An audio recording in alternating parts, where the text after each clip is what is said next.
And इस platform पे खड़े होके मैं अभी तक कर नहीं पाया, बट मयंक सर को बहुत बहुत मैं थैंक यू बोलता हूँ, बिकॉज़ प्रीलिम्स मेंस और इंटरव्यू के जितने भी स्टेजेस थे, सर का सबसे बड़ा जो एक रोल था वो, मैं यहाँ पे 11 मंथ्स मैंने लाइब्रेरी की है, तो जो डेली आंसर राइटिंग के सेशंस चलते थे सर के यहाँ पे, तो उसने मेरी आंसर राइटिंग को बहुत इम्प्रूव किया। एंड आफ्टर दैट जो इंटरव्यू गाइडेंस प्रोग्राम था, वो इंटरव्यू गाइडेंस प्रोग्राम में 2 सेशंस जो यहाँ पे इंटरव्यू के हुए, तो ये तो मेरा एक ओपिनियन था कि यहाँ से मुझे जो मदद मिली। बाकी जो अभी क्वेश्चन पूछा गया कि प्रीलिम्स को हम कैसे 1 डेढ़ महीने में क्रैक कर सकते हैं या क्या स्ट्रैटेजी ली जाए, तो मेरा ऐसा मानना है कि जो घटना चक्र की बुकलेट है वो पीसीएस के लिए मतलब वो रामबाण है एक तरीके से, बट उसको 1 से 2 बार मत पढ़ा जाए। उसको एक क्वेश्चन बुकलेट की तरह, कई बार मेरे साथ जो फर्स्ट या सेकंड अटेम्प्ट में प्रॉब्लम हुई थी वो ये थी कि मैंने घटना चक्र को एक बार लगाया और लगा कि हो गया, दूसरी बार लगाया सोचा हो गया इतने में हो जाएगा, बट अल्टीमेटली उसके शॉर्ट नोट्स भी बनने चाहिए। जैसे कि फॉर एग्जांपल मॉडर्न हिस्ट्री का कोई एक चैप्टर हमने ले लिया, जैसे रिवॉल्ट ऑफ 1857 है। अब हमने जब सेकंड बार क्वेश्चंस लगाए घटना चक्र के, हमें कुछ ऐसे क्वेश्चंस मिलेंगे जो हमसे नहीं हो रहे होंगे, 1 या 2 3 क्वेश्चंस भी हो सकते हैं, तो एक पेज में हमने उन क्वेश्चंस को लिख लिया, तो अल्टीमेटली वो हमारे रिवीजन के लिए शॉर्ट नोट्स बन जाते हैं। तो फाइनल टच अगर किसी ने घटना चक्र को किया है 1 से 2 बार से ज़्यादा बार किया है, तो वो लास्ट टाइम में इस पे ज़रूर ध्यान दे। लास्ट ईयर जब प्रीलिम्स मई में था, 14 मई को था, तो अप्रैल के दौरान मेरी यही स्ट्रैटेजी थी कि मैं जितने ज़्यादा से ज़्यादा हर सब्जेक्ट के शॉर्ट नोट्स बना लूँ, क्योंकि लास्ट टाइम का जो पैनिक होता है वो हम कैसे क्लियर कर सकते हैं, हमारे अंदर कॉन्फिडेंस आ जाए। और कॉन्फिडेंस कैसे आएगा कि हम अपने शॉर्ट नोट्स को मल्टीपल टाइम्स रिवाइज करते हैं। तो मॉड और एक चीज़ ये भी है कि स्ट्रेटजी वाइज हम देखें कि अगर मिडिवल हिस्ट्री से क्वेश्चंस नहीं आ रहे हैं तो उस पर हम ध्यान कम दें, मॉडर्न हिस्ट्री पे ज़्यादा ध्यान दें, तो सबको पता है। बट जो शॉर्ट नोट्स वाली ट्रिक है और मल्टीपल टाइम्स रिवीजन है, वो लास्ट के 7 डेज़ के लिए ज़रूर रखें, उससे बहुत हेल्प होगी और एक बर्डन नहीं क्रिएट होगा कि हम कितनी कितनी बुक्स को एक साथ पढ़ें। तो शॉर्ट नोट्स आप घटना चक्र से ही बनाइए। लक्ष्मीकांत या अदर रेफरेंस बुक्स जो हैं उनको आप रेफ़र कर सकते हैं, बट प्रीलिम्स के लिए घटना चक्र को ही। और कोई डाउट तो नहीं? हाँ, अगर आप लोगों को और कुछ पूछना हो सात्विक से, देखिए सात्विक का जो सबसे बड़ा स्ट्रेंथ लेवल था, मुझे लगता है सात्विक या सल्तनत का, तो जो मैं समझ पाया अपने इस पूरे टाइम पीरियड में, सात्विक लगता है कि मेंस का जो आपकी प्री प्रिपरेशन थी इनकी, मेंस के लिए इन्होंने मेंस के टाइम में नहीं तैयार किया, ठीक है।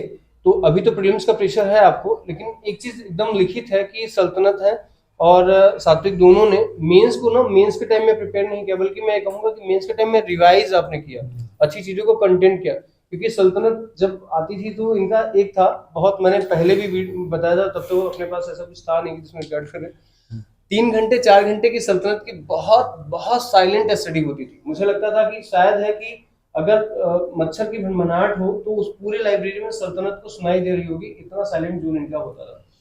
3 घंटा बीतने के बाद सल्तनत इतना वायलेंट रहती थी, ठीक है ना, अपने ग्रुप के साथ, इनकी हंसी जो है वो अंदर तक सुनाई देती थी, ठीक है।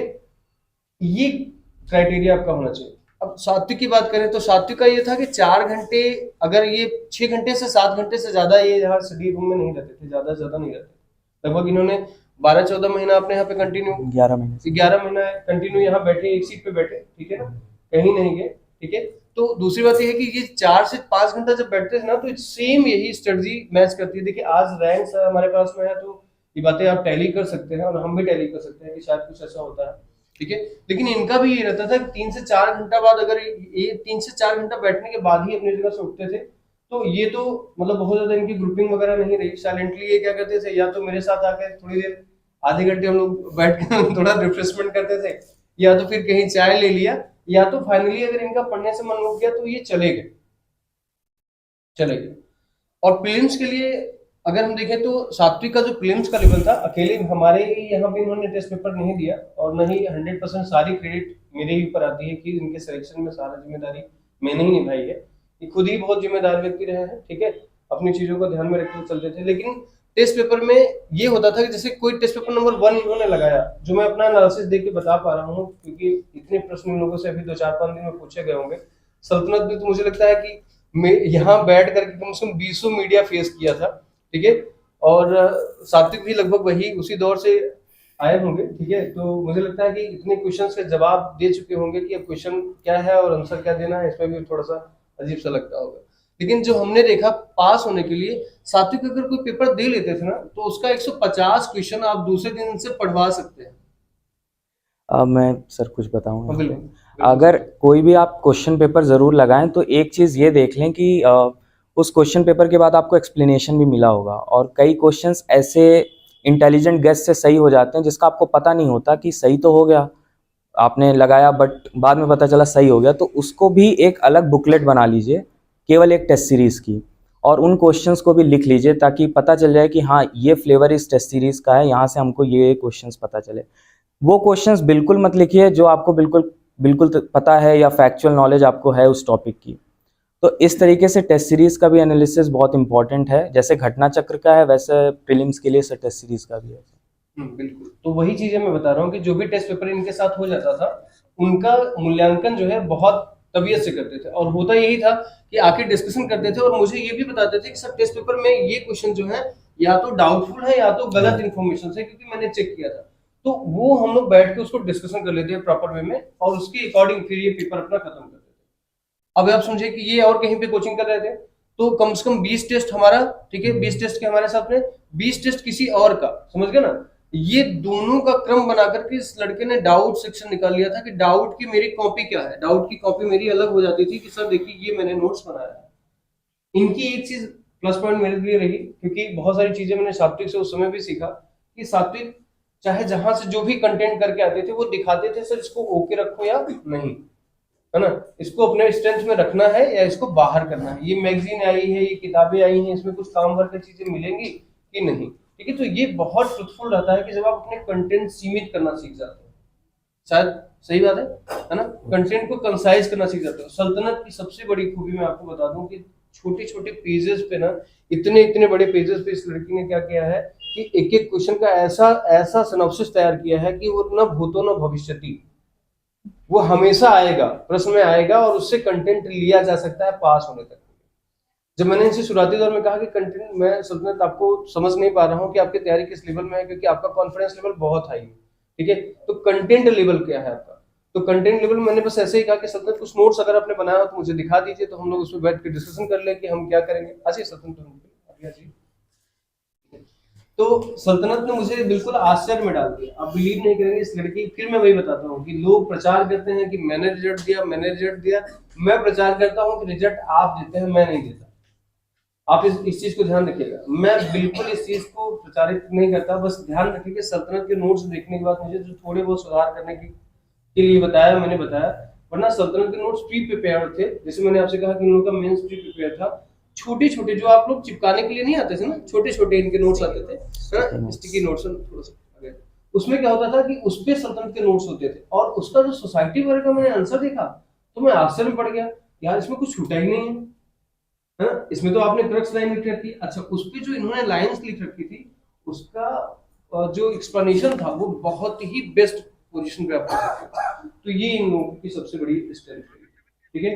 तो मेंस के लिए, और आप वाकई में आप समझ सकते हैं कि जब सल्तनत का रिजल्ट आया था तो हम लोगों ने वाकई में हंसते हंसते आंखों में आंसू आए थे, और जब तीसरी रैंक आई, ठीक है, तो ये लगा कि यार वाकई में कुछ अच्छा और होने वाला है। और अब आप लोगों के दबाव है किस रैंक का, ठीक है ना, फर्स्ट रैंक का दबाव है, फर्स्ट और सेकंड रैंक आप सभी को लाना है। तो मैं आप दोनों को बहुत बहुत धन्यवाद करूंगा। अगर आप में से अगर किसी को और कोई प्रश्न हो तो आप पूछ सकते हैं। तो यूपी स्पेशल जो एड हुआ मेंस में, हाँ। उसके लिए कौन से बुक या कैसे, जैसे आपने पहली बार हुआ तो कुछ बताइए। यूपी स्पेशल के लिए दिशा पब्लिकेशन की मैंने बुक रेफर करी थी। इसके अलावा कई सारी बुक्स हैं मार्केट में, बट दिशा पब्लिकेशन का बहुत कंसाइज कंटेंट था। इसके अलावा लास्ट में प्रैक्टिस क्वेश्चंस भी थे, तो मुझे ऐसा लगा कि वो syllabus wise topic wise notes उनके बहुत अच्छे हैं। थोड़े से लिमिटेशंस हर बुक में ही मिलेंगी, वो चलता है उतना, और पहली बार था तो अभी आपको अगले साल जब आप देंगे 2024 का तो और भी मार्केट में अच्छा कंटेंट मिल जाएगा। बट मैंने जो रिफ़र किया था दिशा पब्लिकेशन की थी, उसमें एक ही बुक में GS5 GS6 था, और सिलेबस वाइज नोट्स थे और बहुत कंसाइज थे कि आप उनसे भी शॉर्ट नोट्स बना सकते हो।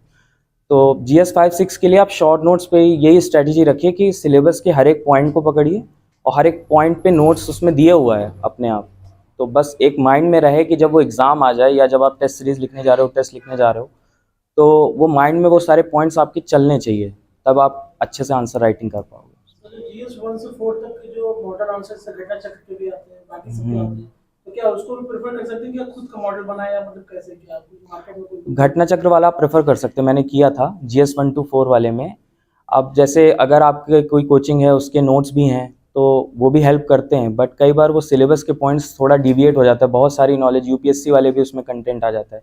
घटना चक्र वाला पीसीएस स्पेसिफिक रहता है, तो वो रिफ़र कर सकते हैं, बट देख लीजिएगा कि कई ऐसे पॉइंट्स थे, जैसे ज्योग्राफी वाला सेक्शन मुझे याद है कि उसमें कुछ ऐसे पॉइंट्स थे जो इतना अच्छे से डिटेल्ड एनालिसिस उन्होंने नहीं किया था GS 1 वाले में, तो वो अलग से मुझे फिर रेफ़र करना पड़ा था किसी एक बुक से। ऑल्दो इतना नीड नहीं पड़ेगी किसी और बुक की, अगर घटना चक्र आपने अच्छे से लगाई है।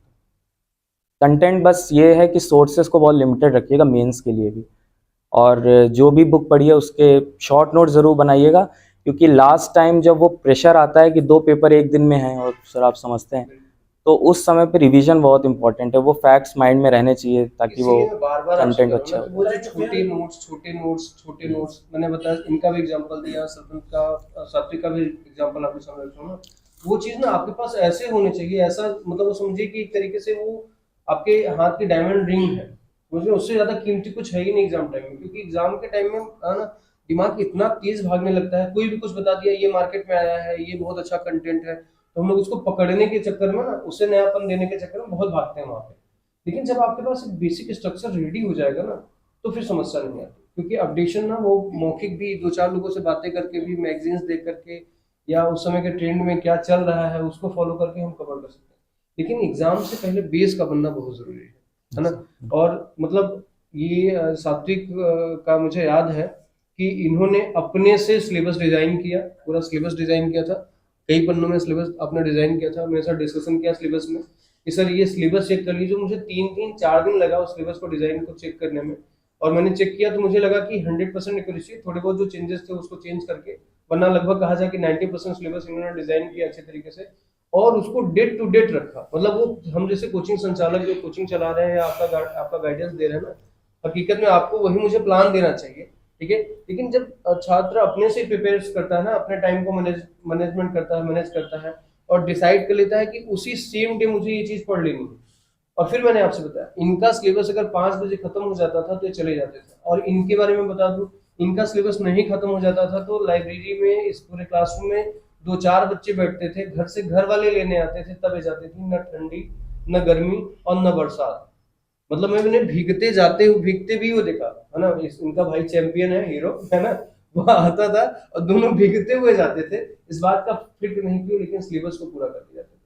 और ये बहुत बड़ी बाइकर्स भी हैं, इस बात में मुझे पता चला, घूमने की इतनी शौकीन लड़की कि लोग पाबंदियों में जीते हैं और ये जम्मू कश्मीर में जीती हैं, समझ में। जब इनको मन हुआ कि जम्मू कश्मीर जाना है, टिकट कराने का प्रयोजन था, साथ में टिकट नहीं हो पाया, बाद में मुझे पता चला कि मैं नहीं करा पाया टिकट, ठीक है। तो ये लोग बस से निकल गए, बस से यहाँ से गए दिल्ली, दिल्ली के बाद फिर अपना वहां से जम्मू, घूमते घामते पता नहीं 4-5 दिन 6 दिन का टूर बना के वहां चले आए। एक दिन लाइब्रेरी आए तो यहाँ पे आए अपना पढ़ने उड़ने, फिर इनका 3-4 है ना 4 इडियट्स ग्रुप है, बहुत शानदार ग्रुप है, उस ग्रुप में अगर आप चले जाओ तो फ्रस्ट्रेशन तो जीरो हो जाता है, ठीक है। मैं भी उस ग्रुप का एक पार्ट हूँ, लेकिन 5वां हूँ, है ना। मैं 5 नंबर इडियट्स में मान लेता हूँ, 4 तो इनके फिक्स है, उसमें बहुत परमिशन नहीं देते ये लोग किसी को, ठीक है। इनका चाय है ना, कॉफी या घूमना, इनका वो 4 का ग्रुप होता है ना। तो उसमें क्या है कि जैसे इनका डिसाइड हुआ सवेरे आकर के कि अब मुझे आज पढ़ाई नहीं करना है, मन नहीं लग रहा है, तो इन लोगों ने बाइक उठाई, ठीक है, और निकल गए मथुरा बाइक से, समझ गए, तो घूम के चले आए। ये जो माइंड इंडिपेंडेंट है ना, वो आपको आइसोलेट नहीं होने देता। मैं हमेशा कहता हूँ कि आईसीयू में जाने की जरूरत नहीं है अगर आपको आईक्यू लेवल पे काम करना। तो ठीक ठाक मतलब इन लोगों ने अपनी लाइफ स्टाइल को थोड़ा सा बदली है। कल जिसा एक लड़की है, वो भी डिप्टी जेलर हुई, उसने बहुत बढ़िया शब्द कहा, एक चीज कहा उसने, स्वभाव कहा, है ना, स्वभाव कहा, और बीच में सिर्फ पढ़ाई कहा, है ना, कि कहा कि आपका आपका जो स्वभाव है ना, वो वही डिपेंड करता है आपकी पढ़ाई कैसे हुई। वाकई में कल मुझे बेहतर स्पीच देने वाली पर्सनालिटी मिली, ठीक है। सिलेक्शन के बाद शायद हो सकते हैं विचार अभिव्यक्त करने का मौका मिल जाता है, लोग अच्छा बता देते हैं, तो ये बहुत बड़ी बात है। और आप देख लीजिए, प्रमाण प्रदेश का रिजल्ट आपके पास खड़ा हुआ है, आपको दिखाई दे रहा है, और एक वॉलंटियर टाइप का मैंने वो बना दिया है कि स्ट्रक्चर बनाया है, डायरेक्शन बेस्ड, दिशा बेस्ड करके, जिसमें आपको प्रेशर नहीं है, लेकिन जब भी आपके पास समय होगा ना, वो वॉलंटियर है। खासतौर से हमने गर्ल्स को इंडिकेट किया उसमें कि लगभग 30 गर्ल्स हम सेलेक्ट कर रहे हैं, जो भी नीडी हो या जो भी जिनको जैसी जरूरत हो ना, उनको फ्री ऑफ कॉस्ट या वॉलंटियर के तौर पे हम उनको पूरा गाइडेंस दे रहे हैं, पूरा कंप्लीट सपोर्ट उनको दे रहे हैं, जिससे वो रिजल्ट बदल पाए। है तो सभी के लिए ये प्रोग्राम, लेकिन खासतौर से हम उनको डेडिकेट कर रहे हैं जो गर्ल्स, क्योंकि देखिए लड़की अगर असफल होकर घर लौटती है ना, तो पूरा समाज, पूरा जो स्ट्रक्चर है ना, वो टूटने लगता है, भरोसा टूटने लगता है। एक लड़का लौट के घर वापस नहीं जाता, बल्कि दूसरे रोजगार में चला जाता है, ठीक है। लेकिन अगर एक लड़की असफल होकर घर लौटती है ना, तो किसी परिवार या किसी एक दायरे में बंध जाती है। तो मैं अपना एफर्ट लगाना चाहता हूँ उस फील्ड में, और मुझे लगता है कि आप लोगों को भी इस बात का इन्विटेशन है। जब भी आपका समय होगा, बस आपके खड़े रहने की जरूरत है, बस उम्मीदों की साए में वो उस चीज का डेवलपमेंट हम लोग करेंगे। तो अगर आपके और कोई क्वेश्चन हो तो ठीक है। मेंस के करंट अफेयर का हाँ, मेंस का करंट अफेयर्स किसी भी कोचिंग इंस्टीट्यूट की एक बुकलेट आज जैसे मुझे मिल गई थी एक जगह से, तो वो आप ले सकते हो। वैसे आपको ऑनलाइन अगर वो देखिए तो ज़्यादा सही है। न्यूज़पेपर के लिए अगर आप रेफ़र करोगे तो थोड़ा प्रॉब्लमेटिक होगा, क्योंकि न्यूज़पेपर में इतना ज़्यादा आप सही से रिलेट नहीं कर पाओगे, और पीसीएस के मेंस में इतना न्यूज़पेपर से कंटेंट इतना अच्छा नहीं है, क्योंकि उसमें इनपुट बहुत ज़्यादा लगेगा, आउटपुट बहुत कम निकलेगा। तो कोई एक मैगज़ीन आप देख लीजिएगा उस टाइम पे, मंथली वाली, 3-4 महीने की बात है, तो 3-4 मैगज़ीन्स को रेफ़र कर लीजिएगा। तो आप सभी को शुभकामनाएं। अगर हाँ बताइए। यूपीएससी का मेंस का कंटेंट और उसका अलग होता है, स्ट्रेटेजी पीसेस का अलग होता है। अगर किसी के दोनों प्रीलिम्स करें तो दोनों को साइमल्टेनियसली मैनेज कैसे करें? बताऊँ सर? हाँ हाँ बिल्कुल। देखिए, प्रीलिम्स यूपीएससी और पीसीएस का साथ में मैनेज हो ही नहीं सकता है, बिकॉज़ बहुत वास्ट डिफरेंस है, और पूरा स्ट्रैटेजी उसका अलग है, पूरा सिलेबस भी उसका अलग है। तो मेंस तो एक साथ हो भी सकता है, बट अब तो वो भी नहीं, क्योंकि उसका स्पेशल ऐड हो गया पेपर। बट प्रीलिम्स का तो बहुत ही मुश्किल है, क्योंकि उसका एक फ्लेवर ही अलग है। पीसीएस में अलग टाइप के क्वेश्चंस पूछे जाते हैं, जिसमें फैक्चुअल ज़्यादा होते हैं, और उसका यूपीएससी में डिफरेंट है, वहाँ पे एलिमिनेशन टेक्निक भी अब रिमूव हो गई है। तो मुझे नहीं लगता कि आप साथ में उसकी तैयारी करिए, किसी एक एग्ज़ाम को लीजिए, एक एग्ज़ाम पे फोकस करिए, वो ज़्यादा बेटर है। ओके ठीक है, आप सभी को बहुत बहुत शुभकामनाएं। बस इस बात के लिए कि ये मंच कभी खाली नहीं होना चाहिए। वैसे उम्मीद यही है कि कभी खाली नहीं जाएगा, लेकिन ये है कि रैंक चेंज हो, ठीक है सर। रैंक अब इसमें सबसे बड़ी अपॉर्चुनिटी यही है कि आप 1 और 2, ठीक है, या बीच में 4 और 5, ठीक है। और सल्तनत इस बार मेंस लिखी थी यूपीएससी का, लेकिन इनका जो क्रेज था ना, इतना ज्यादा बड़ा हो गया था, और इतना इनका बड़ा हो गया था कि लड़की जब यहाँ से ट्रेनिंग करने उपान में गई, तो मुझे लगता है पढ़ पाई होगी ना, मुझे 10-15 दिन पढ़ पाई होंगी, वरना यूपीएससी का भी रिजल्ट इनके हाथ में होता, ठीक है। और क्योंकि बहुत ज्यादा मुझे लगता है कि किसी को इतना ज्यादा कवरेज करना बहुत कम ही होता है। सात्विक तो इग्नोर कर दिए, हमारे पास कम से कम 10 चैनल वाले आए थे। इन्होंने कहा कि सर एक चीज आप ध्यान रखिएगा, मैं आऊंगा तभी जब हम और आप बैठेंगे, ठीक है ना, चैनल का कोई नहीं बैठेगा। और सल्तनत के बारे में तो आप बिलीव करिए कि जब हम लोग घर गए थे रात में और वहां से निकले थे, तो चैनलों की लाइन लगी थी रात में, ठीक है। एक हट रहा है तो एक जा रहा है, एकदम बिल्कुल ऐसा रहता है कि जैसे बिल्कुल शूटिंग चल रहा हो। और फिक्स बात है, मैंने कहा यार थक गए हो भाई, आराम करने दो, ठीक है। तो सल्तनत का एक अलग और रहा और सात्विक का एक अलग। लेकिन आप सभी को बहुत बहुत शुभकामनाएं कि आप सभी भी यहाँ पे है ना अपनी रैंक के साथ आइए, ठीक है। और मेहनत करने से पीछे मत हटिए, क्योंकि देखिए ये सितारे जो आपके सामने आज जगमगा रहे हैं, वो सब अपनी मेहनत से। इनका स्वभाव भी मैंने बताया कि खुश रहना कोई काम कम नहीं करता था इनका। मुझे लगता है हर 15 दिन के बाद अपने जो गुरु स्वामी जी हैं या अपने माता पिता हैं, उनके साथ टूर करना होता है। सिंगल बेबी है ये, तो मम्मी पापा का भी ध्यान रखना होता है। अभी पिछले मैंने आप सभी को बताया था कि पापा की तबीयत खराब हो गई, क्योंकि उनका शेड्यूल, दिनचर्या पूरी बिखर गई, और मैं बिल्कुल नहीं गया सात्विक के यहाँ। उन्होंने कहा था सर आप मत आइएगा, और ये मैं कह रहा हूँ कि आप मत आइएगा, मैं व्यक्तिगत आऊँगा, ठीक है। तो ये आए, और पापा आप ठीक स्वस्थ हैं, और आगे चल करके हम लोग भी और अच्छा करेंगे, ठीक है। आप लोगों को जो भी जरूरत होगी, ये लोग अब फैमिली में है अपने, जो भी आपको लगेगा कि कभी चीजें बदलाव चाहिए मेंस के टाइम में, तो मैं जरूर रिक्वेस्ट करूंगा ना, अपनी व्यस्तता में आप ना अपनी फैमिली बड़ी करिए। क्योंकि मैंने सल्तनत को मैसेज लिखा कि सल्तनत रिकॉर्ड तो टूट गया, लेकिन साल कुछ और था, है ना। आप अपने साल की टॉपर रही, और सात्विक अपने साल के, और बगल में उपाम है। जब भी मन घबराए ना, तो कभी चले जाइए, है ना। मिल के चले, वहाँ देख के चले आइए। अंदर नहीं जा पाएंगे ना, तो उस कशिश को लेकर के फिर चले आइए और अंदर जाने के सपने बुन के फिर से बैठ जाइए अपनी सीट पे, ठीक है। चाय पीने के साथ जब भी कभी लगे रिफ्रेशमेंट लेना है ना, तो उपाम तक का सफर कराइए, ठीक है। ज़्यादा दूर थोड़ा ना है यहाँ से, 1 किलोमीटर के आधे से नहीं, ठीक है। तो जब लगे कि यार पढ़ नहीं रहे हैं, मन नहीं लग रहा है, तो उपाम पे चले जाओ। ये लोग ऐसी सिक्योरिटी में वहाँ मौज करते हैं, मस्ती करते हैं, ठीक है। लगता है कि यार वाकई में अच्छी बात है, बहुत ज़बरदस्त लाइफ है। तो कभी परेशान मत रहिए, ठीक है। और अपना काम करिए, अपने से काम करिए। इन लोगों ने सबने अपने अपने हिस्से का अच्छा काम किया, भाग्य नहीं है इनके साथ में। सच बताऊं तो न सल्तनत को हमारे इंटरव्यू बोर्ड ने लिख के दे दिया था मुझे कि मैम जी मैं इंटरव्यू बोर्ड में नहीं बैठूंगा अगर इस लड़की टॉप नहीं करती है। आप सोच लीजिए। और सात्विक के सामने 10 में 9 नंबर देके कहा कि अंडर 5 सामने खड़े हैं, है ना। और इसने मुझसे कहा कि सर लिख के दीजिए, बताइए कि सही बता रहे हैं कि नहीं। मैंने कहा भाई अब मैं क्या करूँ, इंटरव्यू बोर्ड ने दिखाया है तो मैंने दिखाया नंबर, देख लो। इंटरव्यू बोर्ड कह रहा है कि इससे अच्छा कैंडिडेट जो है ना, किसी भी लेवल पे नहीं मिल पाएगा। तो वो दिख जाता है, आप में भी दिख रहा है। ऐसा नहीं है कि आप कहीं किसी अयोग्यता के शिकार हैं, बहुत स्ट्रेंथ है आप सभी में, जितने भी मेरे दोस्त सामने बैठे हुए हैं। बस रिजल्ट बदल दीजिए, ठीक है ना। और ये प्रण का प्रण है कि आप सभी प्रण ले लीजिए कि हम इसे पूरा कर देंगे। Thank you very much. हाँ अरे वाह क्या बात है ना। बने तो नहीं पी लेंगे अभी, थोड़ी देर पी लेंगे, सब पी लेंगे। हाँ हाँ, बिल्कुल बिल्कुल बिल्कुल पी बिल्कुल। लेंगे, सब पी लेंगे। मैं बैठ जाता हूँ सर, बैठ जाता हूँ। है ना, क्योंकि ये साथ में है ना। आप बीच में रहिए। मैं पीछे लगा देता हूँ इसका, वो एक साथ कोई बात नहीं। अभी कहाँ गया, कोई बात नहीं, जहाँ गया कोई बात नहीं, है ना। नेहा को बुलाना मुझे तो, है ना। मुझे लग रहा है एक दूसरे को आप संबंधित करिए ना, मैं तो साथ में हूँ ही आप लोगों के, है ना। ठीक है। तो